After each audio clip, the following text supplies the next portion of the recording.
Hello, Radhe Radhe दोस्तों। आप सभी का लक्ष्य क्लासेस के यूट्यूब चैनल पर हार्दिक स्वागत। मैं संजय केवट आज चर्चा करूंगा आपके सामने एग्रीकल्चर को लेके। तो एग्रीकल्चर में हम देख रहे थे 12th क्लास का चैप्टर है जिसका नाम है प्रवर्धन। अर्थात प्रवर्धन आप सभी के जो एग्रीकल्चर के एग्जाम हैं उन सभी एग्जाम के लिए इंपॉर्टेंट है। इस टॉपिक में हम रीड कर चुके थे कि प्रवर्धन के प्रकार कितने होते हैं, और प्रवर्धन के प्रकार के अंदर हम पढ़ रहे थे वानस्पतिक प्रवर्धन, वानस्पतिक प्रवर्धन या अलैंगिक प्रवर्धन, जिसका हम प्रकार देख चुके थे। और उसके प्रकार के अंदर हमने फर्स्ट देखा, वो देखा कलम। अब कलम 3 प्रकार की होती है। मैं आपको थोड़ा सा पीछे का रिवाइज करा देता हूँ तो आप देख लो। मैं आपको बता रहा था वानस्पतिक प्रवर्धन, तो आपको बात ध्यान रखना, आप देख सकते हो वानस्पतिक प्रवर्धन का आपको पता लग गया होगा। पिछली वाली आपने क्लास देखी होगी तो आपको पता होगा कि जो वानस्पतिक जो प्रवर्धन होता है वो वानस्पतिक प्रवर्धन के कितने प्रकार होते हैं, 5 प्रकार होते हैं। जिसमें से अपने प्रकार देखा था, उसका नाम क्या था फर्स्ट का, उसका नाम था कलम। अर्थात आप सभी स्टूडेंट स्वस्थ होंगे, मस्त होंगे, आराम से क्लास को देखते रहें और कमेंट के माध्यम से हमारे को बताते रहें कि आपको क्लास कैसी लग रही है। और कलम की तो बात की जाए तो कलम हमारे 3 प्रकार की होती है। अर्थात फर्स्ट जो इसमें निकल के आती है उसको तो बोलते हैं जड़ कलम। इसकी जो दूसरी ब्रांच आती है उसका नाम होता है पत्ती कलम, और जिसकी अगली ब्रांच रहती है उसका नाम होता है बेटा तना कलम। अर्थात अपन इंग्लिश को इसमें बोलते हैं रूट कटिंग। ये तो अपना रूट कटिंग।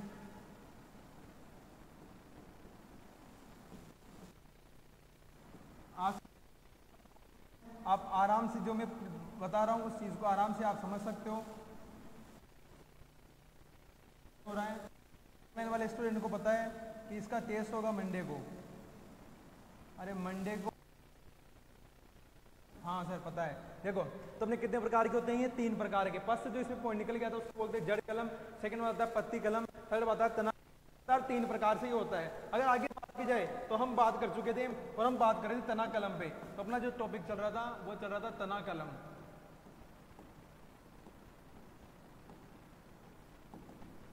और तना कलम में ध्यान रखना, तना कलम का मतलब ये होता है कि पौधे की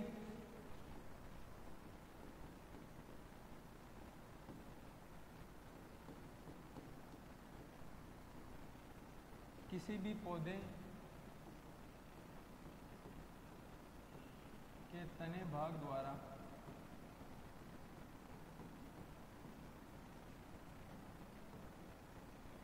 एक नया पादप तैयार करना।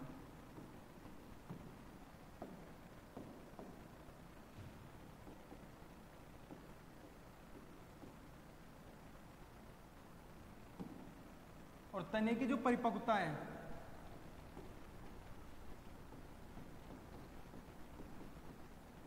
तने की परिपक्वता व कठोरता, यानी कि परिपक्वता व कठोरता के आधार पर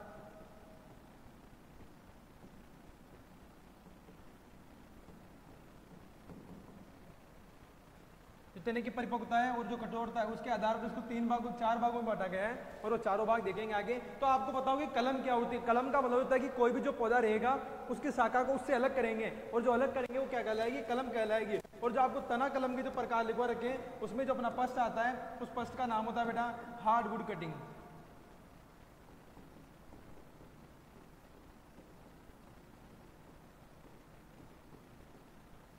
हार्डवुड कटिंग। अगला जो अपना सेकंड जो पॉइंट आता है इसको बोलते हैं कठोर काष्ठीय कलम।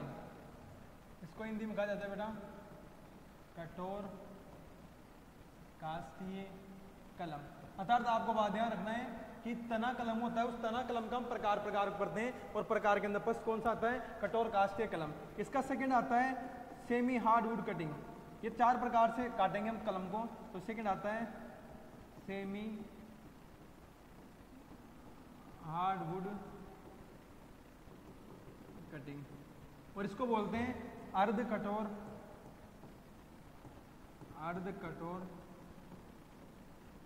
काष्ठीय कलम। और जो अपना अलग पॉइंट निकल के आता है उसका नाम होता है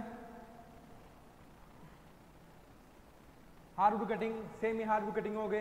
अपना जो अगर तीसरा प्रकार की बात की जाए तो तीसरा प्रकार होता है इसका सॉफ्टवुड कटिंग,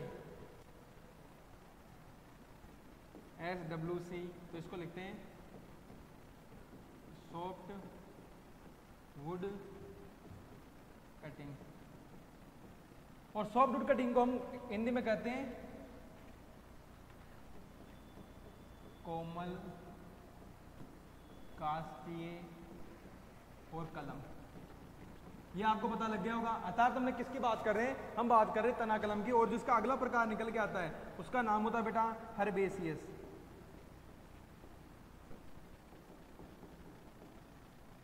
हर्बेसियस कटिंग। और हर्बेसियस कटिंग को हम इंग्लिश में हिंदी बोलते हैं साकीय कलम। ये आपके सामने तना कलम के प्रकार हो गए उसकी परिपक्वता के आधार पर और कठोरता के आधार पर। अब इसमें मैं एक एक पे चर्चा करूंगा, तो मैं पूरा नाम नहीं लिखूंगा यहाँ पर। आपको सिर्फ ध्यान रखना कि हार्डवुड कटिंग क्या होती है, हार्डवुड कटिंग के अंदर कौन से भाग का प्रयोग किया जाता है, और जो शाखा प्रयोग करेंगे वो शाखा कितने लंबी रहेगी, कितने सेंटीमीटर लंबी रहेगी, उसकी मोटाई कितनी रहेगी, वो कितनी पुरानी रहेगी, क्योंकि उसकी परिपक्वता के आधार पर, इसके आधार पर देखते हैं। तो आपको बात की जाए तो फर्स्ट निकल के आता है जिसका नाम होता है हार्डवुड कटिंग। Hardwood cutting. और हार्डवुड कटिंग की बात की जाए तो मैं यहाँ पर शॉर्ट में लिख रहा हूँ, आपको ज़्यादा ज्ञान लगाने की आवश्यकता नहीं है। आप थ्योरी में लिख दोगे, विषय में लिखना चाहो तो मैं भी लिख सकता हूँ, लेकिन आप लिख देना, मैं लिख देता हूँ यहाँ पर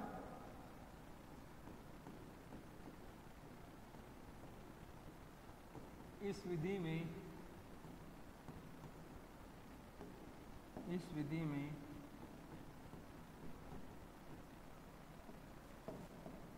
12 माह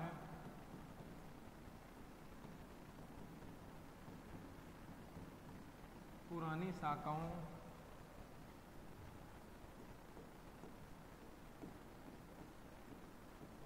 से तैयार नया पादप हार्डवुड कटिंग कहलाती है। इस विधि में जो शाखा का प्रयोग करेंगे वो शाखा कितनी पुरानी रहेगी बेटा, 12 माह। कितनी पुरानी शाखा का प्रयोग करेंगे, 12 माह। अगर बात की जाए आपसे कि हार्डवुड कटिंग क्या होती है, तो इसमें लिखो आप अगला एरो करके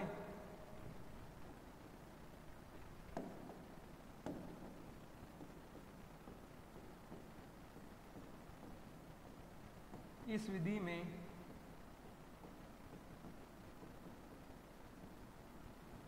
शाखा की लंबाई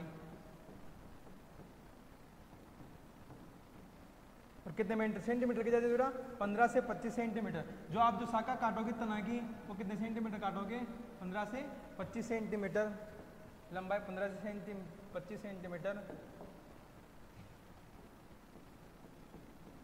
प्रयोग में ली जाती है।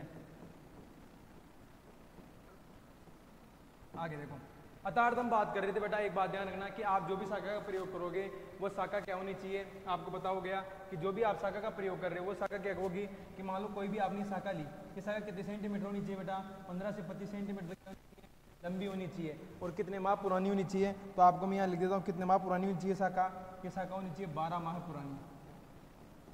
और 12 माह के अलावा बात ध्यान रखना कितने सेंटीमीटर लंबाई होनी चाहिए, इसकी जो लंबाई रहेगी वो लंबाई रहेगी 15 से 25 सेंटीमीटर। और अगर बात की जाए इसके उदाहरण की, तो उदाहरण में यहाँ पर लिखता हूँ कि किसके अंदर प्रयोग में ली जाती है। तो हार्डवुड कटिंग का जो उदाहरण निकल के आता है वो मुख्य उदाहरण है। और ध्यान रखना कि मुख्य के अलावा मैं यहाँ पर लिख देता हूँ ये प्रयोग में ली जाती है अंगूर के अंदर।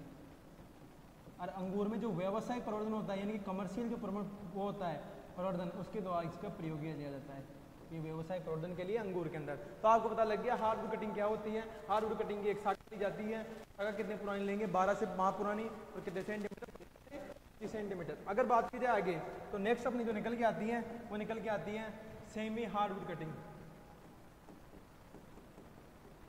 यानी कि अर्ध कठोर काष्ठीय कलम। तो इसमें देखो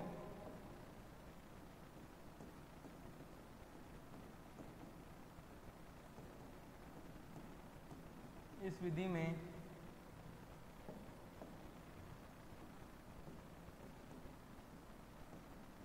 नौ माह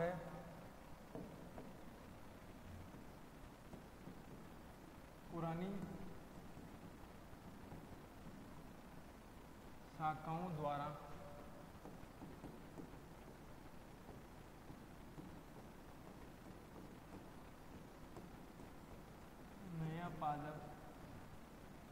तैयार किया जाता है।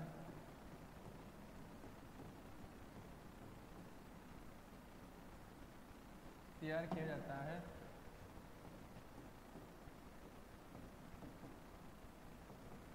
इस विधि को सेमी हार्डवुड कटिंग कहा जाता है। अर्थात आपको किसके आधार पर बेटा, समय के आधार पर अलग अलग भागों में बांटा गया है। तो आप ध्यान रखना कि वह विधि जिसके अंदर क्या करेंगे, कितनी माह पुरानी शाखाओं का प्रयोग करेंगे अपने 9 माह, और उनको क्या कहा जाएगा, सेमी हार्डवुड कटिंग कहा जाएगा। तो अगर बात की जाए आपसे अगला, तो अगला पॉइंट ध्यान रखना कि इस विधि में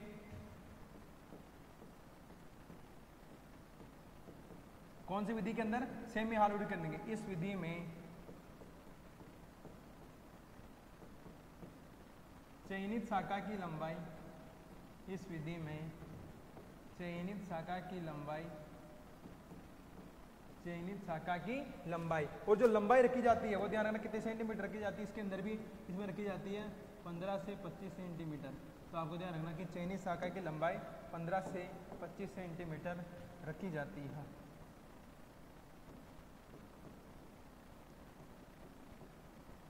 आई बात समझे। अगर बात की जाए तो इसके अंदर आपको प्रवर्धन के लिए ध्यान रखना कि जो सेमी हार्डवुड कटिंग है, अर्धकस्तूर कास्टिक कलम है, इसका उदाहरण क्या निकल के आता है। तो उदाहरण में आप लिख लो,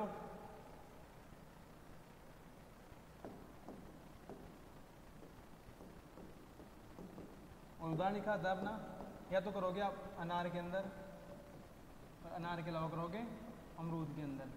और अगर बात की जाए तो इसमें क्या करोगे आप कि जो आप शाखा प्रयोग में ले रहे हो उस शाखा के आप बारे में आप ध्यान रखना कि जो शाखा आप यूज करोगे वो शाखा कितनी पुरानी होनी चाहिए बेटा। देखो ये आपने शाखा का प्रयोग किया, तो ये जो शाखा है ना, ये शाखा होनी चाहिए चयनित शाखा है। चयनित शाखा का मतलब ये है कि आप जिस पौधे से आप प्राप्त करोगे शाखा, वो क्या कहलाएगी, आपकी चयनित शाखा कहलाएगी। और चयनित शाखा को आप जब प्रयोग करोगे तो ये जो शाखा रहेगी, इस शाखा की अगर बात की जाए आपसे कि कितनी लंबाई रखोगे आप, तो इस शाखा की आप जो लंबाई रखोगे मेरे राजा, वो लंबाई रखोगे कितने सेंटीमीटर बेटा, 15 से 25 सेंटीमीटर सर। जिसकी लंबाई रहेगी वो लंबाई रहेगी 15 से 25 सेंटीमीटर। अगर बात की जाए कि ये कितनी पुरानी होगी, तो ये रहेगी अपने 9 माह है, यानी कि 9 माह जो पुरानी शाखा है वो शाखा का क्या करेंगे हम प्रयोग करेंगे, और क्या करेंगे, एक नया पादप तैयार करेंगे। वो विधि कौन सी कहलाएगी, सेमी हार्डवुड कटिंग कहलाएगी। तो आपके सामने एक एक पॉइंट बताया जा रहा है, आप प्रत्येक पॉइंट को नोट करते रहें और आगे देखें। अगला जो अपनी शाखा निकल के आती है उसका नाम क्या होता है सर, उसका बताऊं, उसका होता है बेटा, देखो अगली जो तीसरी होती है उसका नाम होता है सेमी वुड कटिंग, यानी कि सॉफ्ट वुड कटिंग। और सॉफ्ट वुड कटिंग में ध्यान रखना कि इस विधि में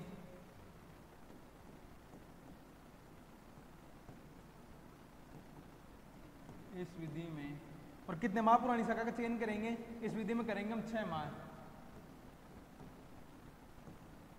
इस विधि में 6 माह पुरानी शाखाओं का, 6 माह पुरानी शाखाओं का प्रयोग किया जाता है।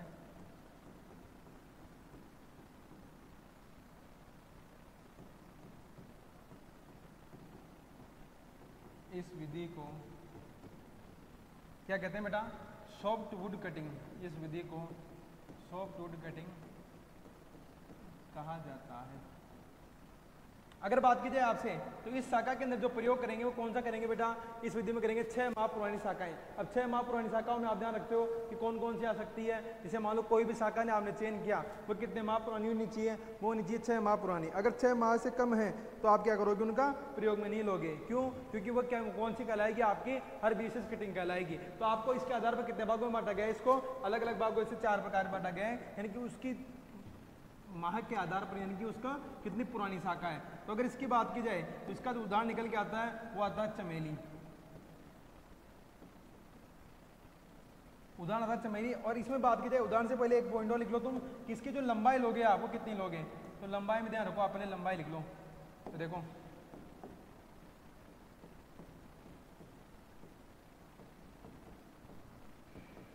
इस विधि में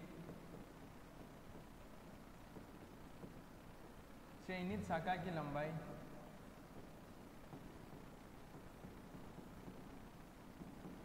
इस विधि में चयनित शाखा की लंबाई और जो लंबाई रखी जाती है वो कितनी रखी जाती है बेटा 10 से 15, उसमें कितना रख रहे थे बेटा 15 से 25, इसमें रखी जाती है 10 से 15 सेंटीमीटर रखी जाती है।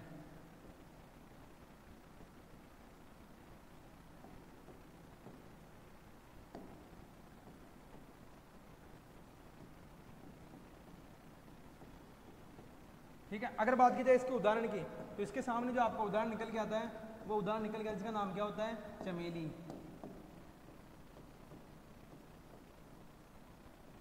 चमेली।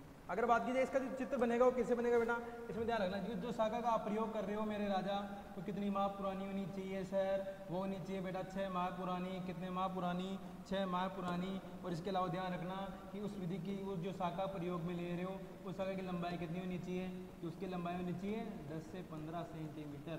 और जो वो शाखा कहलाएगी वो शाखा क्या कहलाएगी आपकी, सॉफ्टवुड कटिंग। तो आपको ध्यान रखना कि अलग अलग प्रकार के आधार पर अलग अलग भागों में बांटा गया है। और अपनी जो लास्ट निकल के आती है तो निकल के आती है हर्बेसियस, यानी कि शाकीय कलम। अब शाकीय कलम से आपको पता लग जाएगा कि जैसे मैंने शाखा लिखा, तो शाखा का मतलब ये है कि वह शाखा जो अभी निकली है वो कौन सी कलम कहलाएगी, शाकीय कलम। तो देखो इस विधि की परिभाषा लिखूं, इस विधि में ध्यान रखना, इस विधि में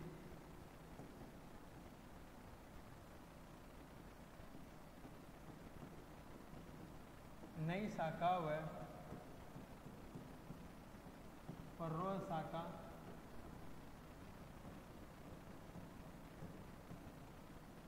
जिसका रंग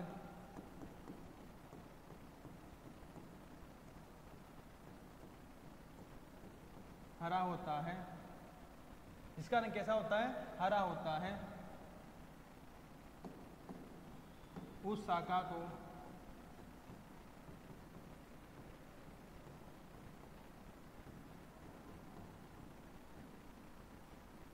को शाकीय कलम कहा जाता है। आई बात समझ में। अगर बात की जाए आपसे तो इसके बारे में आप ध्यान रखना कि जो शाकीय कलम कहा जाता है, और इसके अलावा एक पॉइंट और ध्यान रखो आप कि ये विधि रहेगी अपनी, इस विधि के बारे में आपको एक बात ध्यान रखना कि जो ये विधि है, इस विधि में क्या करेंगे, हमेशा नई शाखा का प्रयोग करेंगे।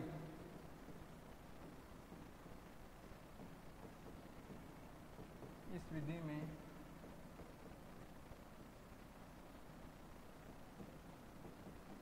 नई शाखा का प्रयोग किया जाता है।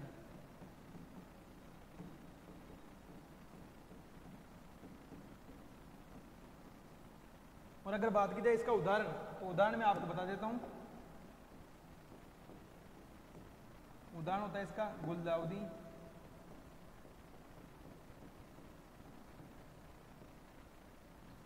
आई बात समझी। वे कौन सी कलम कहलाएगी, अपना शाकीय कलम। तो आपको पता लगा कि आज हमने पढ़ा, वो आज आपके सामने पढ़ा हमने कि वानस्पतिक जो प्रवर्धन होता है, इसमें फर्स्ट पढ़े थे कलम, और कलम के 3 प्रकार होते हैं। आपको समझ में आए होंगे। अगर आगे बात की जाए तो आगे आपका जो टॉपिक आएगा अपने, इसमें आपको ध्यान रखना कि इस विधि में अगर मान लो आप लंबाई भी लेना चाहो तो लंबाई भी ले सकते हो। लंबाई क्या लोगे आप, अगर आपको लंबाई लेना है तो ले सकते हो आप। अदरवाइज ध्यान रखना कि कितने प्रकार से होता है, 3 प्रकार से, 4 प्रकार के अपने 3 प्रकार होते हैं। ना कलम के 4 प्रकार देखे, उसमें लास्ट में कौन सा देखा, शाकीय कलम। और शाकीय कलम में आप लिखना चाहो तो इसकी लंबाई भी लिख सकते हो। तो इसकी लंबाई जो होती है, लंबाई आप ध्यान रखो, वैसे आपको पता होगा कि लंबाई क्या रखी जाती है, तो आप लंबाई ध्यान रखना। जो इस शाखा का आप लंबाई प्रयोग करोगे, वो जो आप लंबाई लोगे वो लोगे 7 से 10 सेंटीमीटर। जो शाखा का प्रयोग करोगे कितने सेंटीमीटर करोगे, 7 से 10 सेंटीमीटर। अब आगे जो आपके निकल के आता है नेक्स्ट में आप देखना, जो हम आगे पढ़ने वाले हैं वो पढ़ने वाले हैं कि जो आपने भी जो कलम पढ़ा, ये कलम के अंदर क्या है, कुछ इंपॉर्टेंट इन्फॉर्मेशन है आपको। मैं यहाँ पे शॉर्ट में रोक के लिखवा देता हूँ, तो आपको ध्यान रखना कलम, हम इसी टॉपिक में पढ़ रहे हैं, ध्यान रखना। अब इसके अंदर क्या है, एक इंपॉर्टेंट पॉइंट आता है, एक इंपॉर्टेंट पॉइंट में आपके सामने लिखता हूँ, देखो।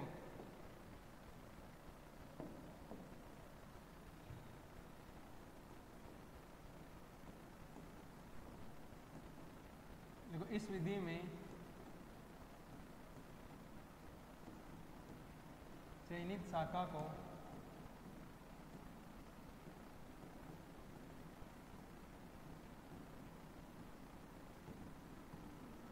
लगाने से पूर्व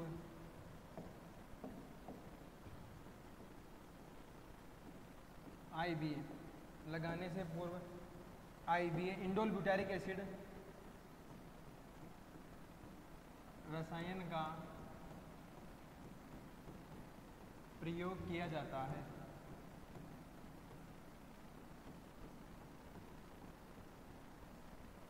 आपको बात समझ में आया? हाँ सर, ये बात आपको समझ में आ गई। इसमें क्या करेंगे, आप किस हार्मोन का प्रयोग करोगे बेटा? इंडोल ब्यूटारिक एसिड का। और इंडोल ब्यूटारिक एसिड आपको पता है किसे कहा जाता है? हाँ सर, आगे बताओ सर। आप आगे आपको ध्यान रखना बेटा बात, आगे आप ध्यान रखोगे, आगे आप बात ध्यान रखोगे कि मैंने क्या लिखवाया आगे पॉइंट कि IBA रसायन को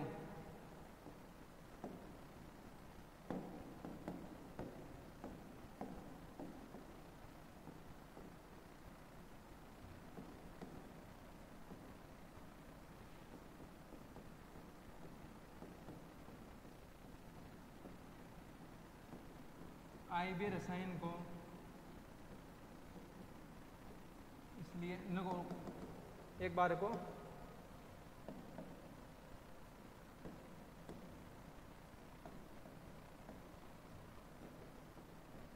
IBA रसायन का प्रयोग जड़ों की शीघ्र वृद्धि के लिए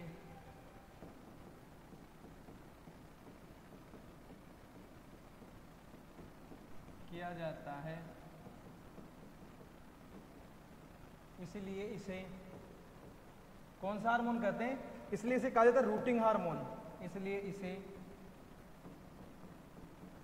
रूटिंग हार्मोन, रूटिंग हार्मोन भी कहा जाता है।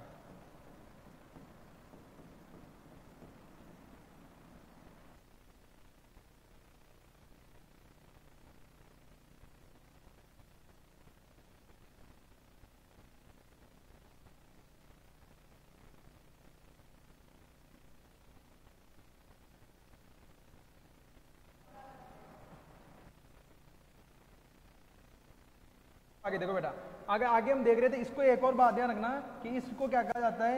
इसको इसलिए कहा जाता है क्योंकि बेटा इस विधि में, यह ध्यान रखना,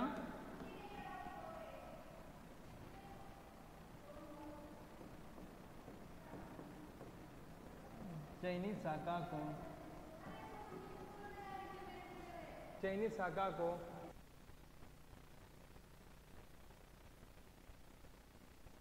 अरे यार इधर आओ यार। अरे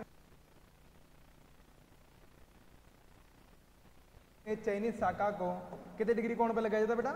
45 डिग्री कोण। इस विधि में चयनित शाखा को 45 डिग्री कोण, और कोण कैसे बनेगा ध्यान रखना आपको कि आप जब भी कोई शाखा का यूज करोगे, उस शाखा का जब आप यूज करोगे तो वो शाखा आप लगाओ, क्योंकि आपने सीधी लगा दी तो उसमें क्या होगा कि रूटिंग जल्दी नहीं हो पाएगी, क्योंकि आपने किस हार्मोन का यूज किया है? IBA का। और IBA का एक प्रिंसिपल है कि कभी भी आप उस हार्मोन का यूज करोगे वो हार्मोन क्या होना चाहिए? 45 डिग्री कोण पर। तो आप जो शाखा का प्रयोग करोगे वो कौन से डिग्री कोण पे करोगे? 45 डिग्री के कोण पे। आप जो शाखा का प्रयोग कर रहे हो मेरे राजा लगाने के लिए, उसका कोण कितना डिग्री का होना चाहिए? 45 डिग्री, 45 डिग्री का कोण। ठीक है, आई बात समझ में?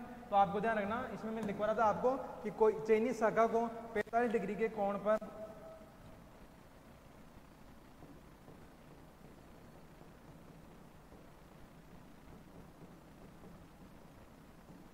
लगाना चाहिए। अगर बात की जाए आपसे तो ये कहते हैं कलम के कुछ प्रिंसिपल थे, कुछ इंपॉर्टेंट टॉपिक्स थे जो आपको मैंने बताए। अब आपको ध्यान रखना कि आगे हम जो पढ़ेंगे, आगे अपनी जो क्लास रहेगी, इस क्लास में हम यहीं तक चर्चा करेंगे। आगे की जो अपने रहने वाली है वो आगे में आप ध्यान रखना कि आज हमने जो पढ़ा वो कलम खत्म हो गई। अगर बात की जाए मैं आगे आपको थोड़ा बहुत बताना चाहूँ तो मैं आगे बता देता हूँ आपको। एक और टॉपिक देख लो, अभी छोटा सा टॉपिक आपके हो जाएगा पूरा। तो आप देखो अगला जो अपना टॉपिक निकल के आता है वो आता है दाब कलम। दाब कलम, और दाब कलम को बोलते हैं बेटा लेयरिंग। दाब कलम में आप ध्यान रखना कि दाब कलम में जब प्रयोग करोगे वो प्रयोग करोगे, इसकी परिभाषा लिखो तो इसकी परिभाषा होगी आपकी कि इस विधि में क्या किया जाता है? इस विधि में क्या किया जाता है बेटा? कि चयनित शाखा होगी, उस चयनित शाखा को जो मातृवर्ग से, उस मातृवर्ग से बिना अलग किए हुए क्या करेंगे, एक नया पादप तैयार करेंगे और वो क्या कहलाएगी, अपनी दाब कलम कहलाएगी। दाब कलम के प्रकार के अंदर आप ध्यान रखना कि इसके बहुत सारे प्रकार होते हैं, लेकिन प्रकार के अंदर आपको ध्यान रखना कि इसके प्रकार हम पढ़ेंगे वो अपनी अगली क्लास में पढ़ लेंगे, क्योंकि आज की क्लास को हम यही विराम देते हैं। फिर मिलेंगे एक नई क्लास के साथ, तब तक के लिए स्वस्थ रहे, मस्त रहे और देखते रहे लक्ष्य क्लासेस का यूट्यूब चैनल। आपको क्लास अच्छी लगी होगी, अगर आप कुछ डाउट्स है तो आप हमारे को कमेंट कर सकते हो। तब तक के लिए धन्यवाद, शुक्रिया, जय हिंद।